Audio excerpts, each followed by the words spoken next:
إن الحمد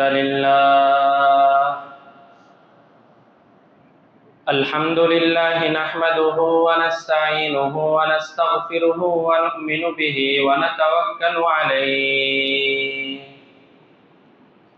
ونعوذ بالله من شرور أنفسنا ومن سيئات أعمالنا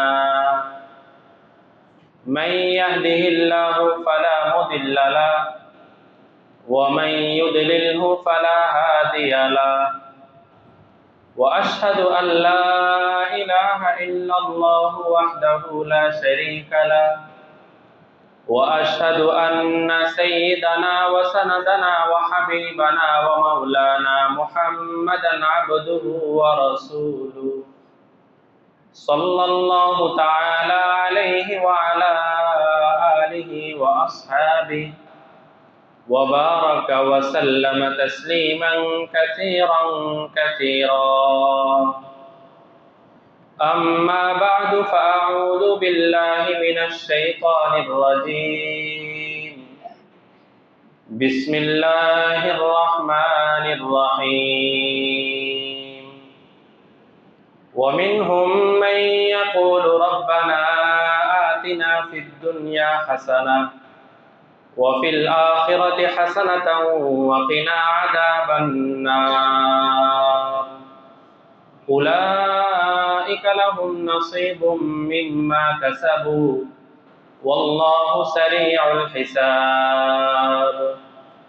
وقال رسول الله صلى الله عليه وسلم تابعوا بين الحج والعمرة فإنهما ينفيان الفقر والذنوب كما ينفي الكير خبث الحديد والذهب والفضة وليس الحج المبرور ليس له جزاء إلا الجنة أو كما قال رسول الله صلى الله عليه وسلم.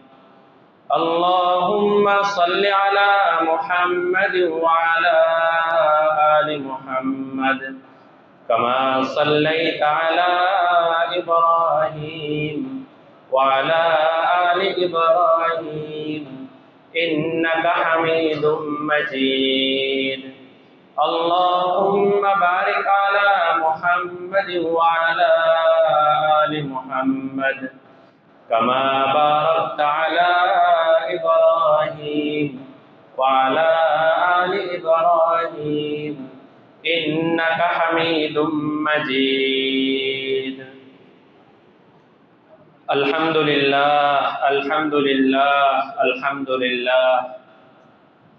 মুআজ্জাজ ও মুহতারাম হযরত মুসল্লিয়ানে কেরাম, আল্লাহ তাআলার দরবারে দিল থেকে শুকরিয়া আদায় করি যে আল্লাহ রব্বুল আলামিন আমাদেরকে জিলকদ মাসের প্রথম জুমায় আগেই মসজিদে আসার তৌফিক দান করেছেন। আমরা অন্তরের অন্তঃস্থল থেকে বলি আলহামদুলিল্লাহ।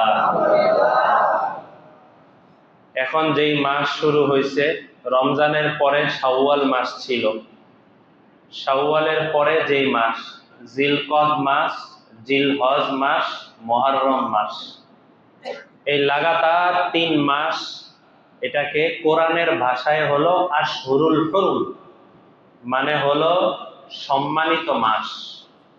আরেকটা মাস আছে, সেটা হলো রোজার 1 মাস আগে, রোজার 2 মাস আগে যেই মাসটা শুরু হয়, রজব মাস, যেই মাস থেকে আমরা রমজান পাওয়ার জন্য দোয়া শুরু করি, ওই রজব মাসটাও হলো আশহুরুল হুরুম। এই মোট 4টা মাস হলো সবচেয়ে সম্মানিত মাস। জাহিলি যুগ, হযরত ঈসা আলাইহিস সালাম দুনিয়া থেকে যাওয়ার পর থেকে, হযরত ঈসা দুনিয়া থেকে যাওয়ার প্রায় 500 বছর পরে তো আমাদের নবীজি দুনিয়াতে আসছেন। তো এর মাঝখানে যে লম্বা একটা গ্যাপ, এই সময় কোনো নবী ছিলেন না। এই সময় ঈসা আলাইহিস সালামের ধর্মের কিছু আলেম ছিলেন, এছাড়া স্বাভাবিকভাবে ভালো মানুষ কম ছিলেন। এলাকার মধ্যে সব জায়গায় মারামারি, কাটাকাটি, হানাহানি, সামান্য একটা বিষয় নিয়ে গোত্রকে গোত্র, সম্প্রদায়কে সম্প্রদায়, পরস্পর একজন আরেকজনের রক্তপাত করা, এগুলো তো ছিলই। এমনকি নিজের মায়ের সাথেও অপকর্ম করা সাধারণ ব্যাপার হয়ে গেছিল।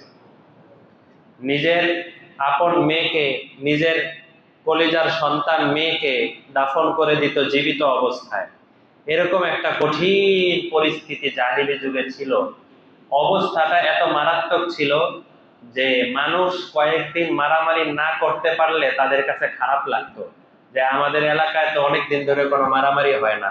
এটা আলোচনা হতো যে এই এলাকায় তো কোনো মারামারি হচ্ছে না, কোনো তর্কাতর্কি হচ্ছে না, কিছু হচ্ছে না, এটা কেমন কেমন যেন লাগতো। তাদের কাছেই স্বাভাবিক হয়ে গেছে। সেই মানুষরাও এই জিলকদ, জিলহজ, মুহররম এই মাস আসলে তারা মহল্লার মধ্যে গলিতে গলিতে লোক পাঠায় দিত, ঘোষণা দিয়ে দিত জিলকদ মাস শুরু হয়ে গেছে, এখন থেকে নিয়ে মুহররমের শেষ পর্যন্ত কেউ কাউকে কোনো মারামারি তো দূরের কথা, একটা ধমকও কেউ কাউকে দিব না। ওই সময়টা যখন জাহিলি যুগের মারাত্মক খারাপের একদম চূড়ান্ত পর্যায়ে ছিল, সেই সময়টাও এই আশহুরুল হুরুম, এই সম্মানিত যেই মাস, এই মাসগুলোতে তারা নিজেরা একজন আরেকজনের সাথে এরকম কোনো খারাপ সম্পর্ক, মারামারি কাটাকাটি কোনো সম্পর্কের মধ্যে তারা লিপ্ত হতো না। মাঝে মধ্যে তাদের মধ্যে আবার অনেক খারাপ মানুষ ছিল, তারা মাঝে মধ্যে কোনো কারণে মারামারি করার দরকার হইছে, মারামারি করা দরকার, এখন জিলকদ মাস চলতেছে অথবা জিলহজ মাস চলছে, মুহররম মাস চলছে, এখন তাদের মারামারিও করা দরকার, কি করবে? তখন তারা এই সমাধান করত, এই বছরের জন্য মুহররম মাস 1 মাস পরে আসবে, আমরা মারামারি একটু করে নিই। তারা মাস পাল্টায় ফেলতো নিজের মন মতো করে, ধরতো যে এখন যে মুহররম, ধরেন বর্তমান তো জিলকদ মাস চলছে, তারা ঘোষণা দিয়ে দিত এই বছরের জন্য এই মাসটা সফর মাস, এই মাসটা রবিউল আউয়াল মাস, এই মাসটা জিলকদ না, চলো আমরা মারামারি যেটা করার কইরা নিই। তো বোঝানোর উদ্দেশ্য যে মারামারি করা দরকার, রক্তপাত করা দরকার, খারাপ কাজ করা দরকার, এগুলো করা হইলেও প্রয়োজনে তারা নিজেদের মন মতো করে মাস পরিবর্তন করত, কিন্তু তারপরও এই মাসের মধ্যে তারা এই জাতীয় খারাপ কাজে লিপ্ত হতো না। তো আমাদের এই সময়ে, তাহলে এই সময়টা বিশেষ করে 3 মাসের যে লম্বা সময়টা, এই সময়টা নিজেরা ইবাদতের মধ্যে, সময়ের মধ্যে কতটা কাজে লাগানো দরকার, সময়টাকে কতটা চিন্তা ভাবনা করে কাটানো দরকার। বিশেষ করে এই জিলকদ মাসটা আছেই, বিশেষ করে জিলহজ যে মাস আছে, এই যে সামনের যে মাসটা শুরু হবে জিলহজ মাস, জিলহজ মাসের 10 তারিখে তো কোরবানির ঈদ। কোরবানির ঈদের তো আগের যে 9 দিন, এই জিলহজ মাস যে শুরু হয়েছে, জিলহজ মাস শুরু হওয়ার পর থেকে নিয়ে কোরবানির দিন পর্যন্ত এই পুরা 10 দিন আল্লাহ রসুল বলেন প্রতিটা রাতের ইবাদত আল্লাহ তাআলা লাইলাতুল কদরের মতো সওয়াব দান করেন। তারও পরের কথা অনেক আগে বলে দিচ্ছি আপনাদেরকে, জিলহজ মাসের প্রথম 10 দিন রাতের বেলা ইবাদত বড় গুরুত্বপূর্ণ।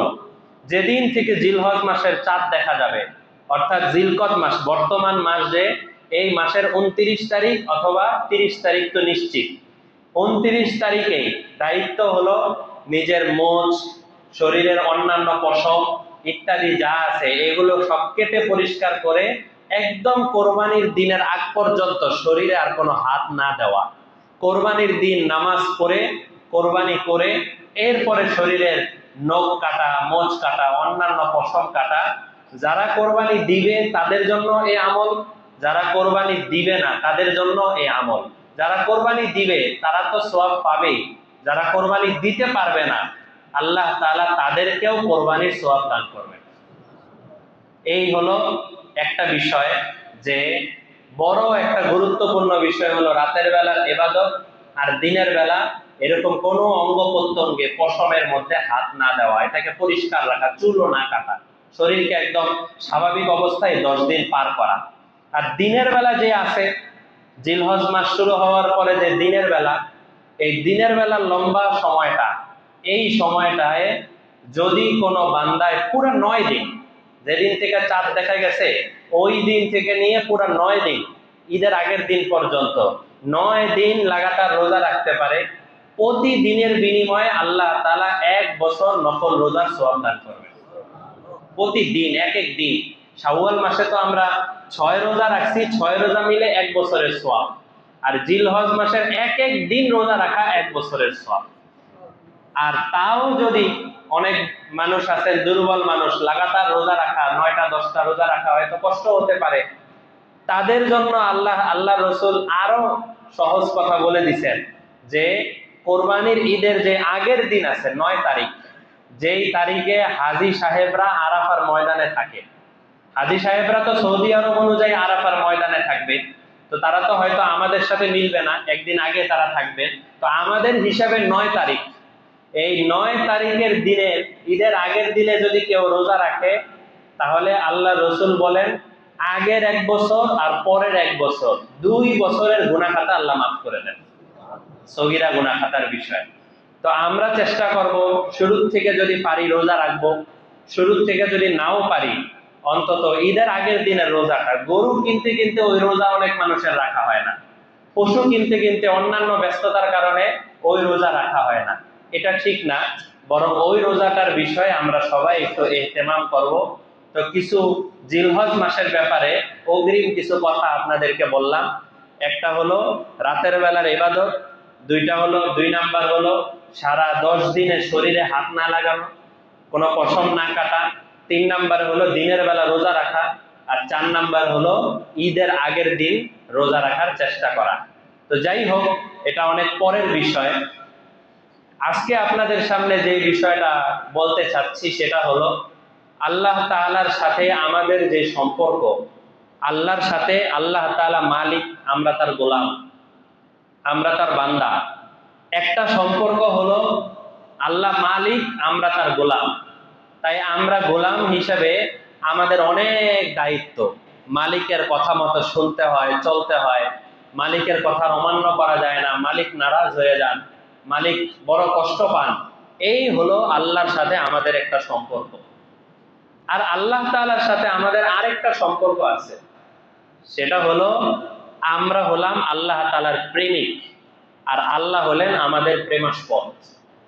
আমরা আল্লাহর আশিক, আল্লাহ তাআলা হলেন মাশুক। যেমন মা বাবার সাথে আমাদের যে সম্পর্কটা, এটার মধ্যে 2টা জিনিসই থাকে। মা বাবার কথা, মা বাবা আমাদের বড়, মা বাবা আমাদের শ্রদ্ধেয় ব্যক্তি, তিনি আমাদের সম্মানিত, তারা আমাদের সম্মানিত ব্যক্তি। এই হিসাবে তারা যেই হুকুম করেন, যেই কথা বলেন, ওগুলো মানা, সাথে সাথে ওগুলো আঞ্জাম দেওয়া, এটা হলো আমি ছোট হিসাবে আমার দায়িত্ব।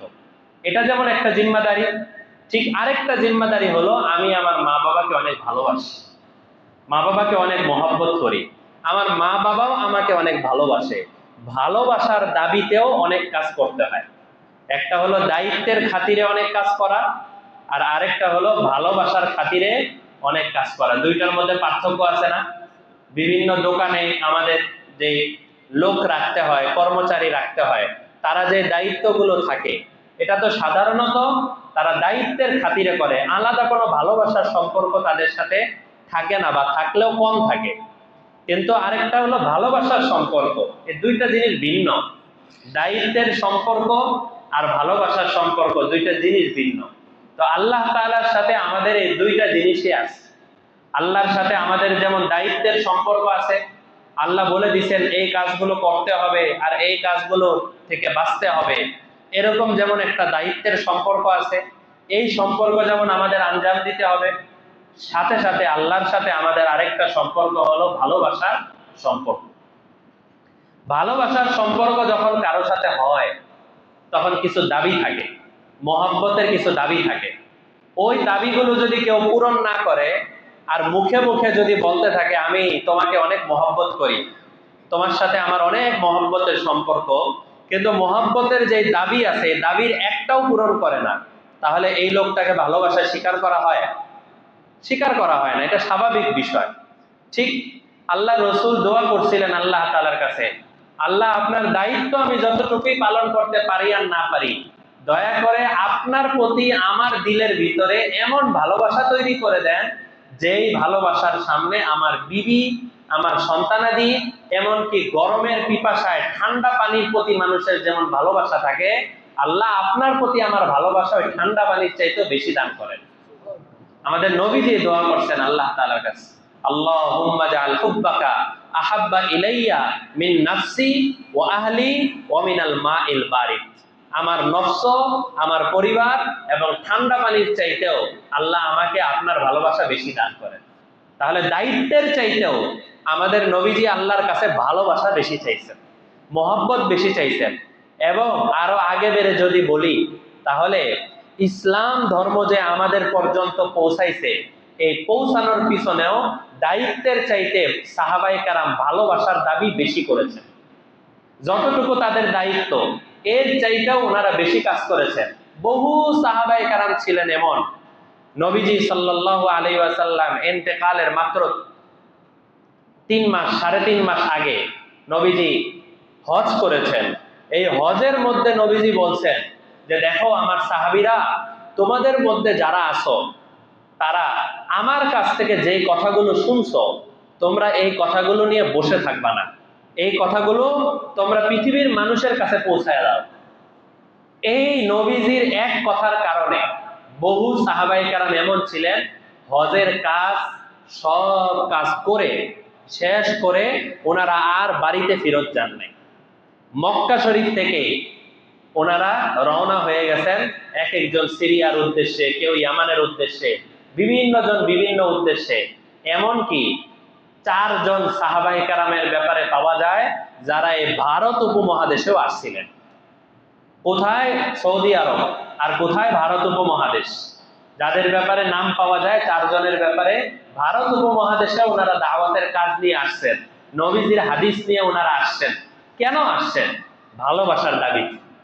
ভালোবাসার দাবিতে, নয়তো তো দায়িত্বের বিচারে যদি আমরা চিন্তা করি, তাহলে তো তারা এখন হজ করছেন, এখন বাড়িতে ফেরত যাবেন, আরাম করবেন, আস্তে ধীরে ওনারা অন্য জায়গায় বের হবেন। কিন্তু না, ওনারা ওই সময় হজের কাজ শেষ করে রওনা হয়ে গেছে। ঠিক তেমনি ভাবে আমরাও যে আল্লাহ তাআলার সাথে সম্পর্ক রাখি, এই সম্পর্কের পিছনেও আল্লাহর সাথে একটা ভালোবাসার সম্পর্ক আছে। ভালোবাসার সম্পর্কের একটা বিষয় হলো মাঝে মধ্যে আল্লাহর জন্য না খেয়ে থাকা। যেমন রমজান মাস আমরা পার করছি, আল্লাহর জন্য আমরা না খেয়ে থাকার চেষ্টা করছি। ভালোবাসার আরেকটা দাবি হলো নিজেদের হাতের কামাইয়ের যে টাকা, এই টাকাটাকে যাকে আমি ভালোবাসি, যাকে মহব্বত করি, মহব্বতের সম্পর্কের কারণে তার জন্য নিজের টাকা খরচ করে দেওয়া। মহব্বতের মানুষের জন্য মানুষ কত টাকা পয়সা খরচ করে দেয় না? কত টাকা পয়সা মহব্বতের মানুষকে, নিজের বন্ধু বান্ধবকে নিয়ে হোটেলে বসছে, একটু রেস্টুরেন্টে বসছে খাওয়ার জন্য, 2000, 3000, 5000 টাকা বিল আসছে, মুহূর্তের মধ্যে খরচ করে দেয়। কেন? সে আমার বন্ধু। এই কারণে যেখানে অন্য জায়গায় তার দোকানের কাস্টমার যদি বলে আমার কাছে এই পণ্যটা 10 টাকা কম রাখেন, সে কম রাখতে রাজি হয় না, কিন্তু আরেকজন বন্ধুর সামনে 5000 টাকা খরচ করে দেয়। কেন? মহব্বতের সম্পর্কের কারণে। তো ভালোবাসার একটা সম্পর্ক, মহব্বতের একটা সম্পর্ক হলো মাঝে মধ্যে তার জন্য না খেয়ে থাকা। রমজান মাসে আমরা এটা পালন করি। মাঝে মধ্যে নিজের টাকা পয়সা যেগুলো আছে এগুলো তার জন্য খরচ করে দেওয়া, যেই কারণে আমরা রমজান মাস এবং সারা বছরের প্রয়োজন অনুযায়ী আমরা যাকাতের টাকা খরচ করি। ভালোবাসার আরেকটা দাবি এটাও যে আল্লাহর সাথে কথাবার্তা বলা। এই জন্য আমরা নামাজ পড়ি। নামাজে দাঁড়ানো মানে সরাসরি আল্লাহর সাথে কথাবার্তা বলা। তো মহব্বতের চূড়ান্ত সম্পর্ক হলো, মহব্বতের চূড়ান্ত সম্পর্ক, ভালোবাসার চূড়ান্ত সম্পর্ক হলো সরাসরি আল্লাহর সাথে দেখা সাক্ষাৎ করা, আল্লাহর সাথে কথাবার্তা বলা। কিন্তু আমরা দুনিয়াতে আসার পর সময় থেকে আমাদেরকে আল্লাহ তাআলা এমন চোখ দেন নাই যেই চোখ দিয়ে আমরা আল্লাহর সাথে দেখা করতে পারবো। আমাদেরকে আল্লাহ তাআলা এমন কোনো দেহ দেন নাই যেই দেহ দিয়ে আমরা আল্লাহর সাথে মুআনাকা করতে পারবো। কিন্তু আল্লাহ রাসূল সাল্লাল্লাহু আলাইহি ওয়াসাল্লাম বলেন, নবীজি বলছেন, তোমরা যদি তোমাদের দেশ থেকে কষ্ট করে খানায়ে কাবার সামনে যাও, বাইতুল্লাহর সামনে যাও, তাহলে পুরা বাইতুল্লাহকে দেখা মানে আল্লাহ তাআলাকে দেখে ফেলা। নবীজি পরে বলেন, তোমাদের মধ্যে কেউ যদি হাজরে আসওয়াদ চুমু খায়, তাহলে সাথে সাথে সে যেন আল্লাহর সাথে মুসাফা করলো। নবীজি হাজরে আসওয়াদ চুমু খাওয়ার পরে, হাজরে আসওয়াদ যেই কোণার মধ্যে, কাবা শরীফের যেই কর্নারের মধ্যে হাজরে আসওয়াদ পাথরটা রাখা, এই কর্নার থেকে অল্প একটু দূরেই কাবা শরীফের দরজা। তো দরজা আর হাজরে আসওয়াদ এই দুই জায়গার মাঝখানের নাম হলো মুলতাজাম। হাজরে আসওয়াদ আর দরজার মাঝখানে যে জায়গাটা, এই জায়গাটার নাম কি? মুলতাজাম বলে।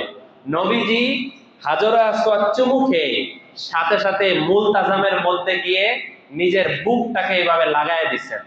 লাগায় দিয়া খানায় কাবার গিলাফ নিয়ে টানাটানি করতেছিলেন আর কাঁদতেছিলেন, আর বলে দিলেন এই জায়গাটার মধ্যে এসে নিজের বুক নিয়ে লাগালাগি করা, মোয়ানাকা করা, কেমন যেন আল্লাহর সাথে কোলাকুলি করা। নবীজির হাদিস। তো আমাদের তো সম্ভব না আল্লাহ তাআলাকে দেখা, এটা সম্ভব না। কিন্তু দুনিয়াতে আল্লাহ তাআলা এমন একটা জায়গা দিয়ে দিয়েছেন, যেই জায়গায় হাজরে আসওয়াদের চুমু খাওয়া, খানায় কাবার মুলতাজামে গিয়ে নিজেকে জড়ায় ফেলা, এবং ওই জায়গায় জড়ানো অবস্থায় আল্লাহ তাআলার কাছে বান্দা যেই দোয়া করবে আল্লাহ তাআলা ওইটাই কবুল করবেন।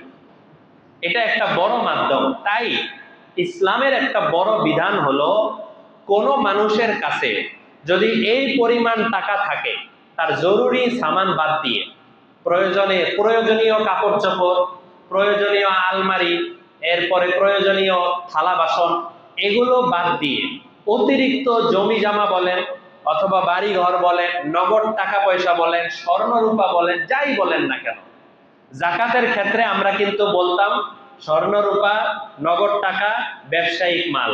এই হজের ব্যাপারে এরকম কোনো শর্ত নাই।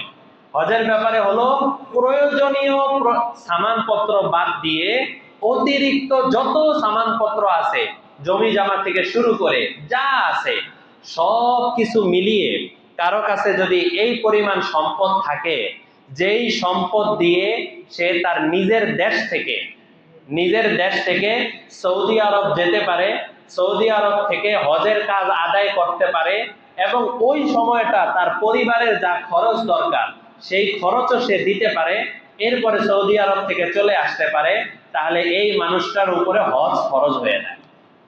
এটা শরীয়তের বিধান। বর্তমান বাজার দর হিসেবে যদি আমরা হিসাব করি, একজন মানুষের কাছে 5 লাখ 5.5 লাখ টাকা যদি তার নিজের থাকে, আর সৌদি আরব যাবে, সেখান থেকে আসবে, এই লম্বা সময় গ্যাপের জন্য তার পরিবারের চলার জন্য যতটুকু টাকা পয়সা দরকার, এতটুকু টাকা পয়সা সে দিয়ে যায়। কথার কথা, প্রত্যেকের প্রয়োজন অনুযায়ী, কারো প্রয়োজন 1 মাসে 50,000 টাকা, কারো প্রয়োজন 1 মাসে 1 লাখ টাকা, কারো প্রয়োজন 10,000 টাকা, যার যেমন প্রয়োজন ওই পরিমাণ টাকা তার কাছে আছে, তাহলে সে ওই মানুষটার উপরে হজ ফরজ। আরো কঠিন বিধান যেটা আরো কঠিন বিধান সেটা বলি, কারো উপরে কোনো একটা সময় বালেগ হওয়ার পর থেকে কোনো একটা সময় তার উপরে হজ ফরজ হয়েছে, এরপরে ওই মানুষটা হজ আদায় করে নাই, 1 বছর পার হয়ে গেছে, 2 বছর পার হয়ে গেছে, সেই মানুষটা হজ আদায় করে নাই, এরপর আবার গরিব হয়ে গেছে। তার মানে তার কাছে 7 লাখ টাকা 6 লাখ টাকা ছিল, বা এই পরিমাণ জমি জামা ছিল, এই পরিমাণ স্বর্ণরূপা ছিল, পরবর্তীতে সে আবার গরিব হয়ে গেছে, তার কাছে এখন আর নাই। মাঝখানে এতটুকু সময় বড়লোক অবস্থায় পার হয়েছে, 6-7 লাখ টাকার মালিক অবস্থায় পার হয়েছে, যেই সময়টার মধ্যে সে হজ করে আসতে পারত, কিন্তু সে হজ করে নাই, এরপরে সে আবার অতটুকু পরিমাণ সম্পদ নাই, সে সাধারণ মানুষের মতো গরিব হয়ে গেছে, এই মানুষটার উপরেও হজ ফরজ। এটা আরো কঠিন বিধান। হজ একবার যদি কারো উপরে ফরজ হয়ে যায়, ওইটা আর কোনো সময় বাতিল হয় না, ওই ফরজ নিয়েই তার মৃত্যুবরণ করতে হয়। এই জন্য আমরা যদি আমাদের পরিচিত জন, আমাদের আশপাশ যারা আছে, তাদেরকে মিলিয়ে যদি আমরা হিসাব করি, কয়জন মানুষ এমন পাওয়া যাবে যার নিজের মালিকানায় 6-7 লাখ টাকার জমি জমাও নাই? এমন মানুষ কয়জন মানুষ পাওয়া যাবে? হিসাব করে দেখি। তার মালিকানার মধ্যে 6-7 লাখ টাকার স্বর্ণরূপা নাই, বর্তমান সময় অনুযায়ী 6-7 লাখ টাকার নগদ টাকা নাই, এরকম কয়জন মানুষ পাওয়া যাবে? হিসাব করলে দেখা যাবে খুবই কম। কিন্তু আমাদের বাংলাদেশের মুসলমান যারা, তাদের মধ্যে একটা রেওয়াজ হয়ে গেছে যে সারা জীবন একভাবে চলবো, 50 বছর পার হওয়ার পরে এরপরে গিয়ে 60 বছরের বয়সের পরে গিয়ে হজ করব, হজ করে এসে এরপরে ভালো মানুষ হব, এর আগ পর্যন্ত আমি অন্য মানুষের মতোই চলাফেরা করব, এটা একটা নিয়ম হয়ে গেছে। অথচ হজ হলো এমন একটা ইবাদত যেটা যত জোয়ান অবস্থায় যাওয়া যায় তত সহজ, আর যত বুড়া অবস্থায় বয়স হওয়ার পরে যাওয়া হয় তত কঠিন। অনেক পরিশ্রম যায়, কারো পরিশ্রম বেশি হয়, কারো পরিশ্রম কম হয়। এক অবস্থায় পরিশ্রম সবারই থাকে। তো এই যদি বয়স হওয়ার পরে আমি যাই, তাহলে কি জোয়ান অবস্থায় যাওয়ার দ্বারা যেই ফজিলত, যেই কষ্টগুলো সহজে করতে পারবো, বুড়া অবস্থায় বয়স হওয়ার পরে কি এতটা সহজে করা যায়? সহজে করা যায় না। এই জন্য আমরা প্রত্যেকেই নিজের জায়গা থেকে নিয়ত করি, নিজের স্থান থেকে নিয়ত করি যে আমরা আমাদের জিম্মাদারি যাদের উপরে চলে আসছে, আমরা যেন আমাদের হজটা অবশ্যই আদায় করি। নবীজি একটা কথা বলেছেন, এই একটা কথাই মনে হয় আমাদের জন্য যথেষ্ট, আর কিছু দরকার নাই। নবীজি বলেন, আমার পুরা কোটি কোটি উম্মতের মধ্যে যদি এমন কোন উম্মত থাকে, মাল্লাম ইয়ামনাহু মিনাল হাজ্জি হাজাতুন যাহিরাতুন আও সুলতানুন জাইরুন আও মারাদুন হাবিসুন ফামাতা ওয়ালাম ইয়াহুজ্জা ফালইয়ামুত ইনশা ইহুদি ওয়া ইনশা নাসরানি। নবীজি বলেন যে আমার উম্মতের মধ্যে কোন উম্মত যদি এমন থাকে যার কাছে টাকা পয়সা ছিল, হজ ফরজ ছিল, সুলতানুন জাইরুন, এমন কোন সরকার, এমন কোন বাদশা তার মাথার উপরে ছিল না যে বাদশা তাকে হজে যেতে বাধা দেয়। অনেক দেশে এমন থাকে না, হজে যাওয়ার জন্য ভিসা দেয় না, হজে যাওয়ার জন্য পাসপোর্ট দেয় না, ইত্যাদি ঝামেলা করে যে সৌদি আরবে যেতে পারবা না। আফগানিস্তানে আরো কয়েক বছর আগের থেকে এরকম ছিল, শুনেছি ইরানের মধ্যেও এরকম চলতেছে। তো এরকম হতে পারে যে যাওয়ার জন্য বাদশাহ অনুমতি দিচ্ছে না, সরকার অনুমতি দিচ্ছে না। তো আমাদের নবীজি বলেন যে কোন সরকার তাকে অনুমতি দিচ্ছে না এমন কোনো বাধা নাই। নবীজি বলেন হাজাতুন যাহিরাতুন, অথবা এমন বড় কোনো অসুবিধা তার নাই যে অসুবিধার কারণে যদি হজে যায় তাহলে তার এত বড় একটা সমস্যা হয়ে যাবে, এরকম কোনো অসুবিধাও তার নাই। 3 নম্বরে নবীজি বলেন মারাজুন হাবিসুন, এমন কোন অসুস্থতা যে অসুস্থতার কারণে সে যদি হজে যায় তাহলে মারা যাওয়ার আশঙ্কা আছে, বা তার অঙ্গহানি হয়ে যাবে, তার অসুস্থতার কারণে সে প্যারালাইসিস হয়ে যাবে, এই জাতীয় কোনো বড় ধরনের অসুস্থতাও তার মধ্যে নাই। নবীজি বলেন ফামাতা, বাদশাও তাকে বাধা দেয় না, তার কোনো প্রয়োজনও তাকে বাধা দেয় না, তার কোনো অসুস্থতাও তাকে বাধা দেয় না, কিন্তু ফামাতা ওয়ালাম ইয়াহুজ্জা, সে দুনিয়া থেকে মারা গেল অথচ সে হজ করলো না। নবীজি বলেন ফালইয়ামুত ইনশা ইয়াহুদিয়া ওয়া ইনশা নাসরানিয়া, আমার এই উম্মত সে ইহুদি হয়ে মারা গেল নাকি নাসারা হয়ে মারা গেল এটা দেখার জন্য আমার নবীর কোনো দায়িত্ব নেই। সে যেমনে মন চায় সেমনে মারা যাক, আমি নবী তার জন্য কোনো কিছুর পাশে থাকবো না। সে ইহুদি না নাসারা ওটা নিয়ে আমার কোনো চিন্তা নাই। এবার চিন্তা করেন, কেউ যদি এমন অবস্থায় মারা যায় তাহলে সে কি দাবি করতে পারবে যে কিয়ামতের দিন সে নবীর সুপারিশ পাবে? আশা করা যায়? সে তো ইহুদি হয়ে মারা গেছে না নাসারা হয়ে মারা গেছে, নবীজি তার প্রতি কোনো কর্ণপাতই নাই, তার প্রতি কোনো খেয়ালই নাই, তাহলে এই মানুষটার জন্য নবীজি কিভাবে সুপারিশ করবে? এই জন্য এই একটা হাদিস আমাদের জন্য যথেষ্ট যে আমাদের হজ করা, হজের দায়িত্ব আঞ্জাম দেওয়া এটা কতটা জরুরি, কতটা গুরুত্বপূর্ণ বিষয়। তাছাড়া নবীজি আরেকটা কথাও বলেছেন যে একজন মানুষ বাংলাদেশ থেকে রওনা হলো, কথার কথা যার যে বাড়ি সেই বাড়ি থেকে রওনা হলো, বাড়ি থেকে রওনা হওয়ার পরে সে গিয়ে ওমরা করলো, ওমরা করার পরে হজ করলো। হজের মধ্যে নবীজি বলেন প্রথমে ঈদের 2 দিন আগে, ঈদ তো হয় 10 তারিখে, ঈদের 2 দিন আগে মিনায়, 8 তারিখে মিনায় থাকতে হয়, 9 তারিখে আরাফায় থাকতে হয়, 9 তারিখ রাতের বেলা মুজদালেফায় থাকতে হয়, 10 তারিখে আবার মিনায় আসতে হয়, মিনায় এসে শয়তানকে পাথর মারতে হয়, 11 তারিখ 12 তারিখ 10 তারিখে এক শয়তানকে পাথর মারতে হয়, 11 তারিখ 12 তারিখ 3ও শয়তান, বড় বড় জামরা বলে এগুলাকে, এই জামরাকে পাথর মারতে হয়। তো 10 তারিখে একজন মানুষ যখন 10 তারিখের কথা যে সে সব কিছু আঞ্জাম দিয়ে তওয়াফে জিয়ারত করে ফেলছে, তার হলকও করে ফেলছে, শয়তানকে পাথর মারাও হয়ে গেছে, সে পরিপূর্ণ হালাল হয়ে গেছে, তার আর কোনো কিছু বাকি নাই। এই অবস্থাটায় যখন একজন মানুষ পৌঁছে যাবে, নবীজি বলেন ওই সময়টায় আল্লাহ তাআলার পক্ষ থেকে একটা ঘোষণা আসতে থাকে, হে আমার বান্দারা, তোমাদের জন্য জান্নাত ছাড়া আমি আপাতত আর কিছু রেডি রাখি নাই। আল হাজ্জুল মাবরুর লাইসা লাহু জাযা ইল্লাল জান্নাহ, তোমাদের জন্য জাযা হিসাবে জান্নাত ছাড়া আর কিছু নাই, জান্নাত তোমাদের জন্য প্রস্তুত। মুজদালিফায় এর 9 তারিখ আরাফার ময়দানে গেছেন তো, আরাফার ময়দান থেকে মুজদালিফায় রাতের বেলা থাকতে হয়। মুজদালিফায় গিয়ে নবীজি হাসতেছেন, আমাদের নবীজি মুজদালিফায় একা একা বসে বসে হাসতেছেন। হযরত আবু বকর রাদিয়াল্লাহু আনহু পাশে বসা, হযরত ওমর রাদিয়াল্লাহু আনহু পাশে বসা। বলেন যে ইয়া রাসূলুল্লাহ, কি ব্যাপার, আপনি হাসতেছেন একা একা?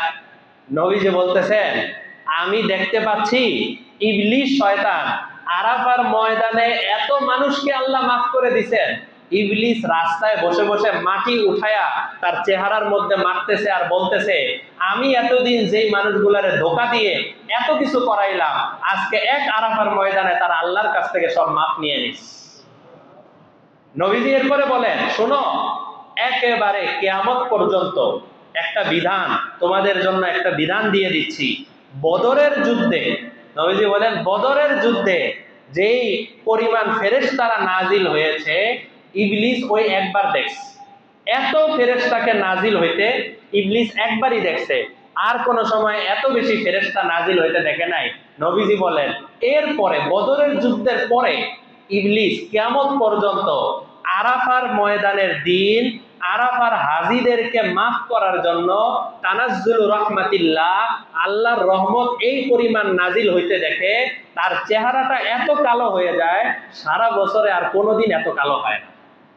তার চিন্তা থাকে যে এত কষ্ট করে এত কিছু করে এই মানুষগুলোকে আমি ধোঁকা দিছি, এই মানুষগুলোকে আমি নাফরমানি করাইছি, আর এই মানুষগুলো এইভাবে মাফ নিয়ে নিল।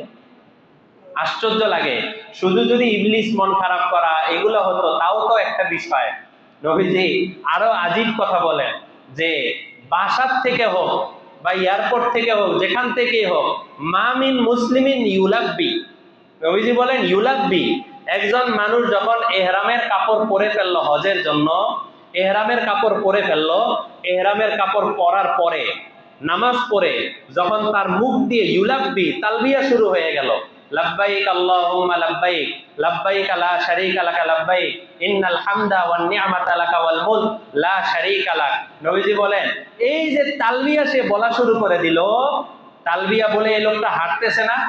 নবীজি বলেন, ইল্লা ইউলাব্বি মান আন ইয়ামিনিহি ওয়া আন শিমালিহি মিন হাজারিন আও শাজারিন আও মাদারিন, সেই লোকটা তালবিয়া পড়তে পড়তে রাস্তার যেই পাশ দিয়ে যায়, মিন হাজারিন, যদি একটা পাথরের পাশ দিয়ে যায়, আও শাজারিন, অথবা কোনো গাছের পাশ দিয়ে যায়, আও মাদারিন, অথবা কোনো মাটির টুকরা, নবীজি বলেন কোন মাটির টুকরার পাশ দিয়ে এই লোকটা যাচ্ছে আর বলতেছে লাব্বাইক আল্লাহুম্মা লাব্বাইক, এই লোকটাকে স্বাগত জানানোর জন্য গাছ, পাথর, মাটির টিলা তারাও সবাই সাথে সাথে লাব্বাইক লাব্বাইক ঘোষণা দিতে থাকে, একে স্বাগত জানানোর জন্য। একদম সেই দেশ পর্যন্ত সে যত কিছুর উপর দিয়ে যাবে আর তালবিয়া পড়তে থাকবে, সব কিছু তাকে তার সাথে সাথে স্বাগত জানানোর জন্য তার সাথে সাথে তালবিয়া পড়তে থাকে। যখন সে একেবারে খানায়ে কাবার সামনে চলে গেল, খানায়ে কাবার পাশে একটা জায়গা যেটা খোলা চত্বর, ওই জায়গাকে বলা হয় মাতাফ। এই মাতাফের জায়গায় সে চলে গেল, চলে গিয়ে এক টানে যখন পুরা কাবা শরীফ সে দেখলো, কাবা শরীফের উপর থেকে নিয়ে নিচ পর্যন্ত এক টানে পুরাটা দেখলো, আল্লাহ রসুলের ঘোষণা, এই সময়টা খানায় কাবার দিকে দাঁড়িয়ে এই মানুষটা আল্লাহর কাছে যার যার নাম নিয়ে দোয়া করবে, যেই যেই বিষয় নিয়ে দোয়া করবে, আল্লাহ সাথে সাথে ওই দোয়া কবুল করে নেবেন। এই জন্য হাজী সাহেবরা যখন হজের উদ্দেশ্যে রওনা হবে, তখন এটা দায়িত্ব, হাজী সাহেবরা যেমন দোয়া চাবে মানুষের কাছে যে ভাই অনেক লম্বা সময়ের জন্য চলে যাচ্ছি, জানা নাই হায়াত মৌত নিয়ে আবার ফেরত আসতে পারি কিনা, হায়াত নিয়ে ফেরত আসতে পারি কিনা, যদি মৌত হয়ে যায়, যদি মৌত হয়ে যায়, নবীজি বলেন আলাদা কোনো কিছুর দরকার নাই, তাকে তার কাপড়ের মধ্যে এই অবস্থায় দাফন করে দাও, কিয়ামতের দিন সবাই খালি গায়ে উঠবে আর এই লোকটা তালবিয়া পড়তে পড়তে উঠবে হাসরের ময়দানে। তো হাজী সাহেবরা দোয়া চেয়ে যাবেন, যাওয়ার আগে তারা দোয়া চাবেন যে ভাইয়েরা আমাকে দয়া করে আত্মীয় স্বজনের কাছে বলবেন, মাফ করে দিবেন, কোনো ঋণ থাকলে ঋণ পরিশোধ করে যাবেন, এগুলো হাজী সাহেবদের দায়িত্ব। হাজী সাহেবরা যখন চলে আসে, যখন দেশে চলে আসে, নবীজি বলেন ইদা লাকিতাল হাজ ফাসাল্লিম, এই তুমি যখন হাজী সাহেবের সাথে কোনো হাজীর সাথে তোমার দেখা হয় তখন সালাম দাও। ওয়াসাফিহু, নবীজি বলেন তার সাথে মুসাফা করো। ওয়ামুরহু আন ইস্তাগফিরা লাক, তুমি তার কাছে ওই দাঁড়িয়ে ওই সময় একটু দোয়া, একটু বলো আন ইস্তাগফিরা লাক, হাজী সাহেব যেন এখন তোমার জন্য একটু দোয়া করে, তোমার জন্য মাফের দোয়া করে। ফাইন্নাহু মাগফুরুল লাহু, কারণ একটা মানুষ হজ করার পরে এই অবস্থাটাই তার পবিত্র, এমন পবিত্র মনে হয় যেন আজকে সে দুনিয়াতে জন্মগ্রহণ করেছে। হাজী সাহেবের এত ফজিলত, বিশেষ করে হাদিসের কিতাবের মধ্যে, কিতাবুল হজের মধ্যে যদি দেখা হয় তাহলে দেখা যায় যে হজের বিষয়ে এই পরিমাণ হাদিস আর এই পরিমাণ সওয়াব আল্লাহ তাআলা অন্য কোনো কিছুর মধ্যে এইভাবে রাখেন নাই। কারণ এটা হলো মুহাব্বতের চূড়ান্ত স্তর, হজটা হলো মুহাব্বতের চূড়ান্ত স্তর। তবে সর্বশেষ যেটা কথা বলতে চাচ্ছি, সব ফজিলতের পরেও যদি কোনো মানুষ বান্দার হক নষ্ট করে তাহলে তাদেরকে আল্লাহ তাআলা মাফ করেন না যতক্ষণ পর্যন্ত বান্দার কাছ থেকে মাফ না নেয়। যদি বান্দার কাছ থেকে টাকা পায়, বান্দা তার কাছ থেকে টাকা পায় তাহলে টাকা পরিশোধ করতে হবে। এটা বললে হবে না যে আল্লাহর কাছ থেকে সব মাফ নিয়ে আসছে, টাকা পরিশোধ করতে হবে। কারো হক যদি নষ্ট হয়ে যায়, কারো জমি জমা থেকে শুরু করে অন্য কোনো বিষয় যদি আত্মসাৎ হয়, তাহলে তো হাদিসের মধ্যে ঘোষণা আছে আত্মসাতের টাকা নিয়ে কেউ যদি লাব্বাইক আল্লাহুম্মা লাব্বাইক বলে তাহলে ওপাশ থেকে ঘোষণা আসে লিবাসুকা হারামুন ওয়া ইজারাতুকা হারামুন ওয়া মাঈশাতিকা হারামুন, তোমার পোশাক তো হারাম, তোমার মাঈশাত তো হারাম, তোমার সবকিছু তো হারাম, তুমি আরেকজনের কাছ থেকে টাকা আত্মসাৎ করে ওটা দিয়ে হজ করতেছো, এই হজ কোনো সময় কবুল হবে না। এই জন্য সমস্ত ফজিলত যেমন অর্জন করা জরুরি, সাথে সাথে বান্দার হক যেগুলো আছে এগুলো থেকেও পরিষ্কার থাকা জরুরি। আল্লাহ তাআলা আমাদের সবাইকে অন্তত জীবনে একবার হলেও আমাদের সবাইকে হজ্জে মাবরুর নসিব করেন। যারা হজ করেছি তাদেরকেও আল্লাহ বারবার বারবার হজে যাওয়ার তৌফিক দান করেন। নবীজি এটা বলছেন, ইন্না আবদান সাহাহতু লাহু জিসমাহু ওয়া ওয়াসআতু আলাইহি ফিল মাঈশা, আমার কোন বান্দা যদি এমন থাকে যার শরীরটা অনেক ভালো, শক্তি আছে, সাহাহতু লাহু জিসমাহু মানে হলো তার শক্তি আছে, ওয়া ওয়াসআতু আলাইহি ফিল মাঈশা, আর এই পরিমাণ তার টাকা পয়সা আছে, সে যদি হজ করে তাহলে তার কোনো ক্ষতি হবে না, মানে কোনো রিজিকে কোনো সমস্যা হবে না, বারবার হজ করতে পারে। এরপরেও নবীজি বলেন লাম ইয়ামজি ইলাইয়া খামসাতু সানা, সে 5 বছরের মধ্যে একবারও হজ করলো না। সবার জন্য না বলতেছি, এটা হলো যাদের এই পরিমাণ ধন সম্পদ আছে যে বারবার হজ করলে তার কোনো ক্ষতি হবে না। নবীজি বলেন 5 বছরের মধ্যে একবারের জন্য সে আল্লাহর দরবারে হাজিরা দেয় না, লামাহরুম, সে কেমন যেন আল্লাহর মহব্বত থেকে মাহরুম। কেউ যদি এমন থাকে যার এতটুকু টাকা পয়সা আছে, এতটুকু সামর্থ্য আছে, সে 5 বছরে অন্তত একবার করে হজ করতে পারে, তাহলে প্রথম হজ তো তার নফল ফরজ হবে, আর এরপর থেকে যে হজগুলো আদায় হবে প্রতি 5 বছরে অন্তত একবার, এটাও তার জন্য নফল হিসেবে ধর্তব্য হবে। আল্লাহ তাআলা আমাদের সবাইকে, যারা হজ করেছি তাদেরকে বারবার, যারা হজ করি নাই তাদেরকে জীবনে একবার হলেও আমাদের সবাইকে হজ্জে মাবরুর নসিব করেন। ওয়া আখিরু দাওয়ানা আনিল হামদুলিল্লাহি রাব্বিল আলামিন।